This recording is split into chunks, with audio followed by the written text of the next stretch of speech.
Le Burkina Faso fait face à l'une des pires crises humanitaires de son histoire avec un peu plus d'1,5 million de personnes déplacées internes enregistrées sur l'ensemble du territoire national. La principale cause de cette crise humanitaire, le terrorisme.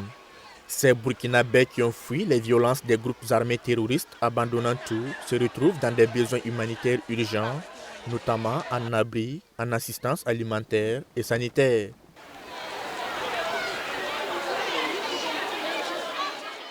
Dans les différents camps des déplacés internes, des efforts sont consentis par l'État et ses partenaires pour soulager les souffrances de ces populations. Mais leurs conditions de vie sont loin d'être reluisantes, comme sur ces sites de Yuba 2 et Ex-Ira à Waiguya dans la région du Nord. Situé à quelques 7 km de la ville, Yuba 2 est le plus grand site de déplacés internes de la cité de Nabakango.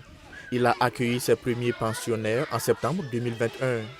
À ce jour, plus de 9000 personnes y sont installées en provenance pour la plupart des villages de la province du Lorum, occupés par les groupes armés terroristes. Kadizeta Nakanabou est pensionnaire de ce camp. Après avoir échappé au pire, elle retrouve la joie de vivre. Vraiment, c'est la guerre qui nous a amenés ici. Nous sommes dans la souffrance. Nous comptons sur Dieu maintenant. Si vous pouvez nous aider, aidez-nous. Nous n'avons rien. Nous n'avons pas de savon, pas de natte, pas de bidon. Nous demandons vraiment de l'aide. Nous n'avons même pas de bois aussi pour la cuisine. Tout est compliqué.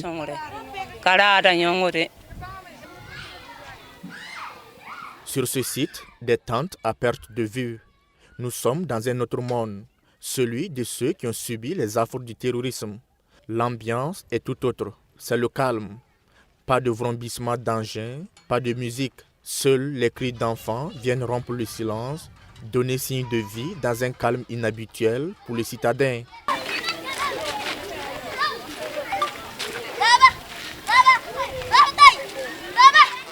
Ces personnes qui bénéficient de l'accompagnement de l'État et de ses partenaires disent se sentir beaucoup plus en sécurité dans leur nouveau cadre de vie.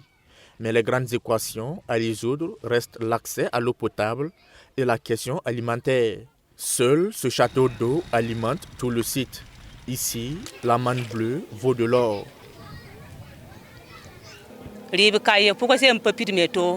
Il n'y a pas à manger, on ne peut rien faire ventre vide. Quand tu gagnes un peu de nourriture, c'est pour donner aux enfants. Les enfants sont prioritaires. Les grandes personnes, s'ils gagnent une poignée de nourriture, ils peuvent boire de l'eau et supporter. Mais pour les enfants, c'est compliqué. S'ils ne sont pas rassasiés, ils vont pleurer. Côté eau, il n'y a pas de problème. On a l'eau le matin et le soir. On est nombreux, mais on gère l'eau comme on peut. À part l'eau, on n'a rien. S'assurer les 3 repas par jour relève d'un luxe. Il est 17h sur ce site Yuba 2. Ces marmites censées être sous le feu attendent toujours quelques grains de riz ou de la farine. C'est bien là le plus grand souci de ces femmes, avoir de quoi donner à leurs enfants.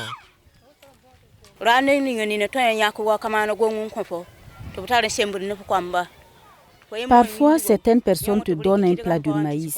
Si tu prépares à midi pour les enfants, tu laisses un peu pour le soir. Tu gères un peu pour que ça puisse faire 2 jours parce que tu ne sais pas quand est-ce que tu vas encore avoir. Si les enfants dorment ventre vide, ça trouble le sommeil. Les personnes de bonne volonté peuvent te donner 2000 francs CFA. Avec ça, bon, on peut avoir 3 plats de maïs. Le plat fait 600 francs CFA et il va te rester 200 francs. Le grand plat de maïs fait 6 000 francs CFA.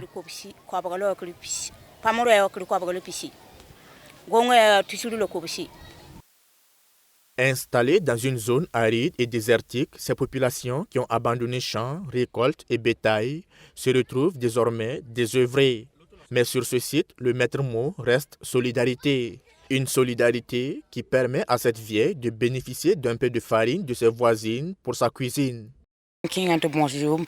Avec la crise, tous mes enfants ont fui me laisser. Je me retrouve seule. Je suis obligée de mendier. Si je gagne l'argent, je peux acheter du maïs. Souvent, je ne gagne rien et je suis obligée de revenir mendier la farine avec mes voisines. J'ai eu un peu de farine aujourd'hui pour aller préparer.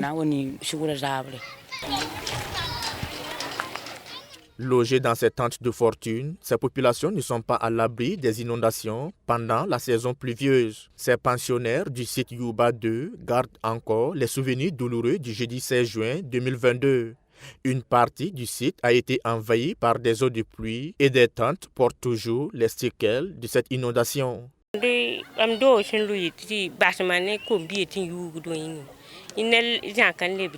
Ma maison est tombée avec l'inondation. Je me suis retrouvée sans abri avec mes enfants.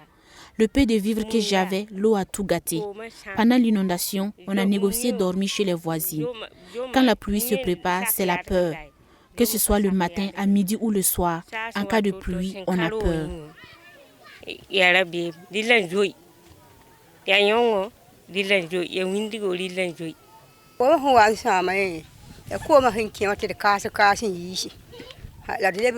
Quand il y a eu l'inondation, l'eau a envahi la tente. On a dû racler pour évacuer l'eau, mais ça a gâté mon abri.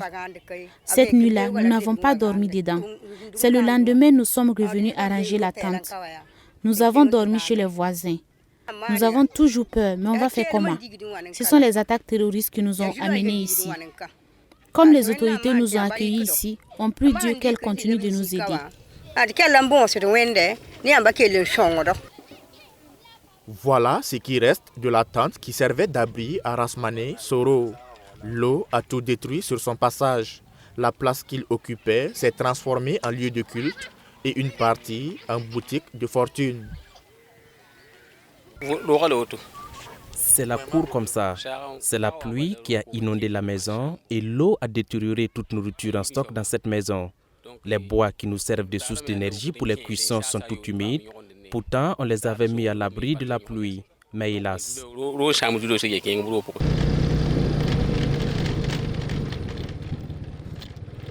Après Youba 2, cap sur le site ex-Ira au secteur 10 de Waiguya. C'est le premier site officiel des personnes déplacées internes de la région du Nord depuis décembre 2019. Il faut dire qu'on n'a pas suffisamment de trucs, de maisons pour que tout le monde puisse occuper individuellement les trucs. Parce qu'on a 39 RHU, c'est-à-dire les tentes HR, avec des blocs comme c'est une ancienne école de formation. On a peut-être les cités trucs là, on a quelques blocs qui comptent environ 39 aussi. Donc avec des ménages de 311, mais ce qu'on fait, comme il y a des gens qui sont là avec leurs épouses, c'est-à-dire on les favorise pour les blocs qui sont petits pour les mettre. Comme il y a des blocs, des salles de classe plus grandes, les femmes qui sont seules occupent ces blocs-là ensemble. Ce sont ces bâtiments de l'ancien centre de formation en mécanique auto, construit depuis l'époque coloniale, qui leur servent de dortoir. Un centre rétrocédé à la mairie. Les pensionnaires, 311 ménages, sont également pour la plupart originaires de la province du Lorum. Je viens du Lorum, plus précisément de Titao. Ça fait 13 mois maintenant que je suis là. On est logé dans ces bâtiments, mais le toit est à refaire, ça coule. Quand il pleut, on n'est pas en sécurité. Au niveau des tentes aussi, c'est pareil. Tout ça, c'est des difficultés. Nous sommes là sans rien. La faim même peut entraîner des maladies. Si quelqu'un tombe malade, il faut de l'argent.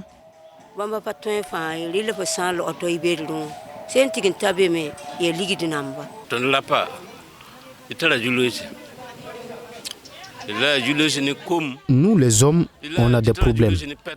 Nous avons des problèmes de nourriture, on est là désœuvré. Si tu comptes seulement sur les dons, c'est compliqué parce que c'est juste pour un bout de temps. Nous demandons de l'aide alimentaire et financière pour payer les condiments.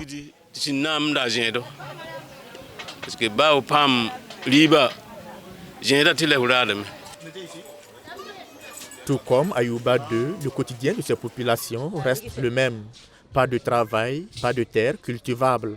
Et pour éviter de demeurer dans un perpétuel assistanat, ces femmes demandent à être formées aux activités génératrices de revenus. Ensuite, là, comme nous sommes nombreux, les femmes, là, on n'a pas de travail. Il n'y a pas de travail parce que toujours nous, on sommes là dans ce site seulement. Il y a les autres qui peuvent faire du charbon pour vendre. Il y a les choses.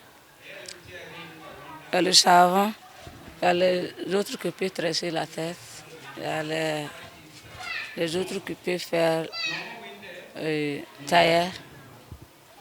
Les vieux là aussi peuvent pour les animaux là.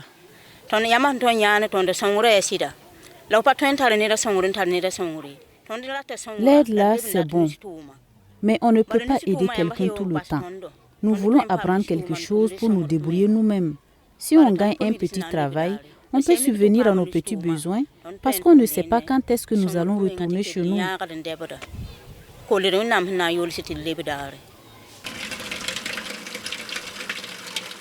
Logement, eau potable, le minimum est assuré grâce à la conjugaison des différents efforts des ONG humanitaires. Mais ces toilettes en état de délabrement attendent des travaux de réfection pour redonner la dignité à ces personnes. On a à peu près 7 toilettes pour environ 2000 et quelques personnes, c'est un peu compliqué. On a également des toilettes qui ne tiennent pas, qui sont abîmées, qui sont inutilisables. Voilà, il faut faire ça. Voilà, il faut forcément les réparer et puis bon, les moyens ne sont pas trop ça. Voilà. Non, l'aide vient sur les deux, l'aide vient de partout. Quand vous voyez sur les trucs, vous voyez les trucs des ONG dessus, c'est-à-dire les ONG aident et puis l'État aussi, en tout cas l'aide vient. Voilà, l'État fait ce qu'il peut. Fin avril 2022, Waiguya comptait un peu plus de 218 000 personnes déplacées internes avec 4 sites d'accueil officiels et plusieurs zones de concentration. Assurer la sécurité, l'accès à l'eau potable, l'alimentation, le logement et des soins de qualité à ces personnes déplacées internes se révèle un véritable défi que tous, autorités politiques, populations, partenaires techniques et financiers, doivent relever de concert.